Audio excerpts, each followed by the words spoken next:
My name's Eric, and I want to take you on a quick high-level tour of the interpreter interface to Aqua Schedules. So an interpreter would log in, and once they logged in, they'll see the appointments menu, which is how they can interact with appointments. Depending on the agency's settings, the agency may choose to assign the interpreters themselves, or other agencies may use a model where an interpreter can claim available appointments.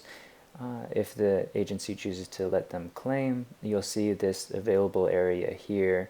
Also, appointments will be shown as green and flashing when they're available, with the client or patient name hidden right there until the interpreter has claimed that appointment. So going back to the main menu, that was the month view we were looking at there. There's also a day view, which gives you a list of all the appointments that you have for a particular day. Here you can see those appointments. You can click on this appointment to see all of the relevant information. Shows it to you like that. And going back to the appointments menu, there's also a visual view. It's great for finding overlap on any appointments. Typically, an interpreter can't claim appointments if it's going to cause an overlap. Only the agency can assign one interpreter to overlapping appointments. But this would help identify that overlap. These bubbles are semi-transparent, so you would see the overlap there. You can also see overlapping appointments in this area, and they group them together. Right now I don't think there's going to be any overlapping appointments in this demo data, but you would see two listings here, and if you see those, you can pick which one you want to keep by going into the other appointment and returning it. The billing area is a list of all appointments that can be billed, so there are past appointments that haven't been billed yet. An interpreter could open one of these up, change the status, add in a duration, click save, and now once that's done, the agency has enough information to calculate how much you as an interpreter will make and how much the agency will charge to their customer. And that appointment for Anna Torres is now hidden off of this billing list. If billing isn't done within 5 days, you may be blocked from claiming those available appointments to help motivate you to complete billing.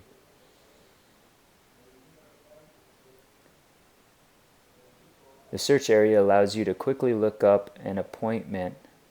If we had an appointment ID handy, I'm just going to type in a random one, even though very likely that we're not going to have access to it. Right, so this loads blank.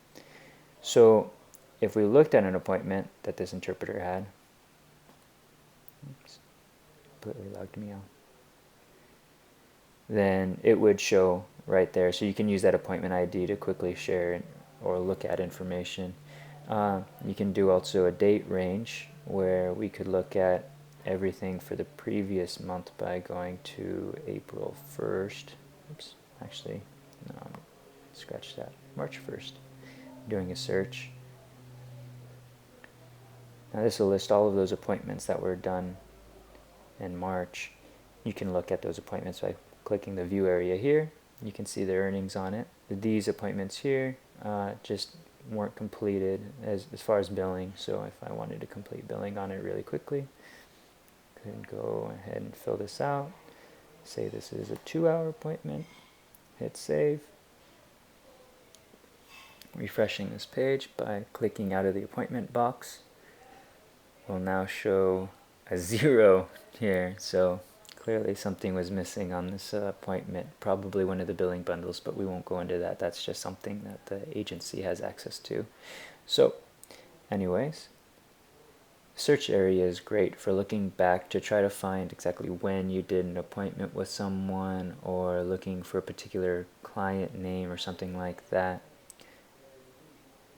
You can also add appointments if the agency lets you. clicking this button here. This opens up a blank form where you could enter in all the relevant information, and this is great for taking follow-up appointments. The available area lets you configure when you're available within the system. So you can enter in vacations and block out particular dates that you might be going out on a vacation by using this area here.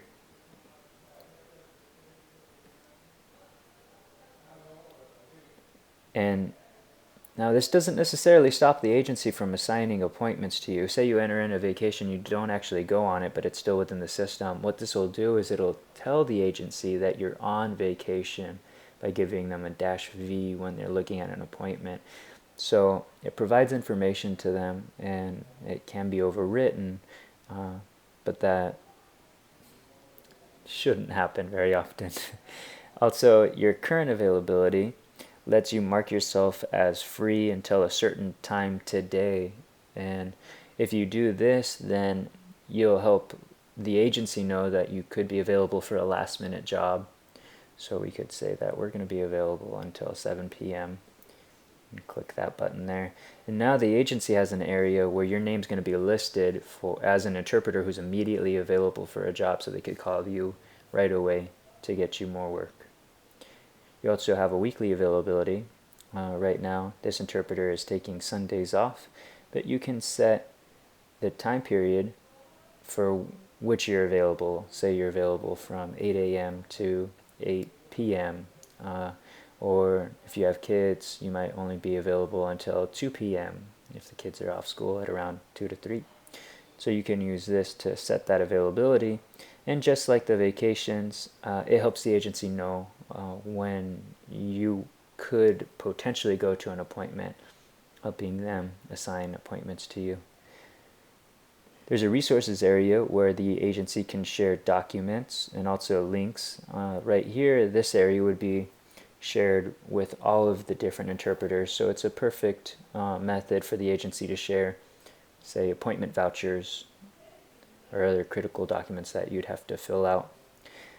Links to important websites can be shared here. Right now, this is both going to be empty because we're just looking at a demo, and I didn't preload anything in there, but you would see that here had they shared something with you.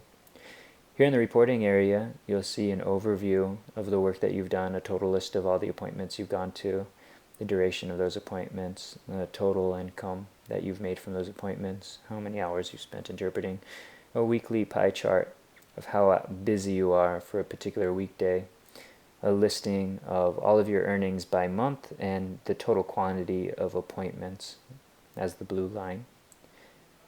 And this billing area will also show you a list of all the bills that you haven't completed yet. So it's really a duplicate of the same area over in the appointments, just two different ways to get to it. An invoice, which you could use to bill the agency if you need to. I'm going to open up a busy month period, December. So here's all the different appointments that this interpreter did during that time period, the total there at the bottom. Now, if you have your system linked over to QuickBooks, then we will create an invoice on your behalf for you on QuickBooks, and you can use that not only to invoice the agency, but also to get tax information at the end of the year, like total income and all of that.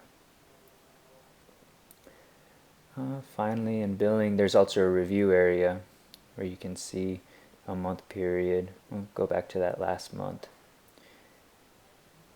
And you can see the status of the appointment. Here's a little legend at the bottom to help decipher the acronym. Active appointments would be ones that need to be completed. And here's that appointment. Well, which one is it? This one here, where we try to complete it and it shows 0 earnings. I think that what probably happened is that the interpreting agency hadn't created a billing bundle for this interpreter account, just in case an agency user happens to be listening to this video. So here in the settings, you as an interpreter can link your appointments over to Google Calendars, where appointments will be listed in Google Calendars, and you can use Google's notifications to pre-designate how soon before an appointment you get chimes and alerts Also, if you want to synchronize with Apple Calendars, iCal, or any other calendar services, you can by importing your Google Calendar into any of those services. So it's kind of confusing, but if you synchronize the scheduling system with Google Calendars, then you can synchronize Google Calendars with basically any other calendar system in order to get these appointments on whatever you prefer. This QuickBooks Online sync we talked about a little earlier, which allows you to create invoices that you can use to send to the interpreting agency automatically. You can also change your password here, change your displayed name, your email address if you update it. If you enter in a phone number and your carrier, then you will get SMS text messages instead of receiving emails for important notifications that the system might send out. For example, you can get notifications for last minute work and alerts. You can turn that feature off here. You'll also get notifications for cancellations. You can set that inactive here. And there's also a handful of other notifications that you'll get, like a notification when the agency assigns an appointment to you. You can also display a simplified calendar over in that month view area, which is great for iPhones or other small screens, where instead of showing the customer name, I'll just go ahead and show you in the location, it'll just show you the times. And so if you were imagining this calendar on a small screen, going back a month, now if your screen wasn't as wide, it would still show you the important information, the times. It just hides the location and the patient name that you were seeing there before.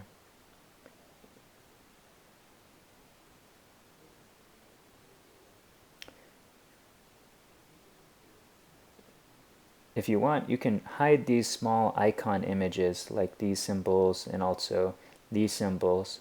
For the most part, these images are downloaded once, and then once it's downloaded, your phone saves it on its own data memory. And if it does that, then you're not really re-downloading these images for every page that you go to. But if you go ahead and disable this, then you will save a little bit of data when you're accessing the website. Usually just initial data and not really long run kind of data. So try messing with that if you are having data usage problems on your phone, and you might see a small difference. You can also set a home page to immediately go to when you log in, like the day view, the month view, or say the list of available appointments. So feel free to change that here. And this is only affecting your account, of course. If I have this set to the available page, I can log out. And when I log back in, I'm taken immediately to the available appointments instead of the appointment menu. Anyways, that concludes the interpreter interface. There's some information down here that can be relevant to you, but check that out on your own and click on these. They'll take you to different areas, and have a good day.